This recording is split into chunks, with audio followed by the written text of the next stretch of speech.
안녕하세요. A1 이비인후과 하륜입니다.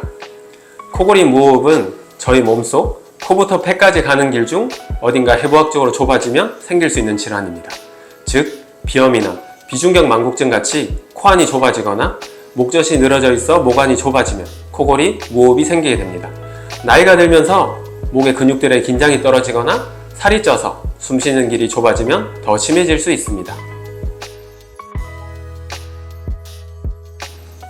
여러 가지 이유로 치료가 필요합니다. 첫째, 코골이는 같이 생활하는 배우자의 잠을 방해할 수 있습니다. 이로 인해 배우자뿐만 아니라 스스로에게도 큰 스트레스가 됩니다.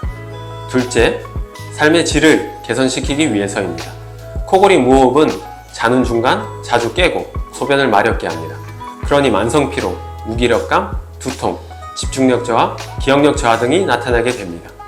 셋째, 무호흡증이 오래 지속되면 고혈압, 심장질환, 뇌경색, 당뇨병, 치매 등이 잘 발생하게 됩니다.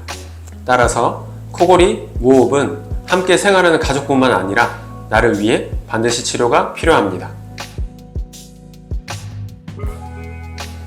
우선 술, 담배를 하지 말고 가습기를 틀어 코에서 폐까지 가는 기도 점막을 회복시켜야 합니다. 또한 몸무게가 많이 나가시면 체중 조절이 반드시 필요합니다.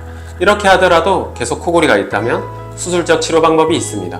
정확한 검사를 통해 좁아진 곳이 있다면 비중격 교정술, 합의각계 절제술, 구개수 성형술 등으로 치료할 수 있습니다. 하지만 이런 수술적 치료 대상에 해당되지 않거나 수술을 하더라도 계속 코를 곤다면 잘 때 착용하는 양압기 치료를 할 수 있습니다. 양압기 치료를 받으려면 얼마나 무호흡이 심한지 병원에 하루 입원하여 수면 다원 검사를 시행해야 합니다. 저희 A1 이비인후과에서는 편안한 환경에서 주무실 수 있도록 수면실 인테리어부터 신경 써서 꾸며 놓았습니다. 또한 수면 검사 장비를 최신 무선 장비로 구비하였습니다. A1 이비인후과에서는 코골이, 수면 무호흡 진단 및 치료까지 원스텝으로 하실 수 있습니다. 감사합니다.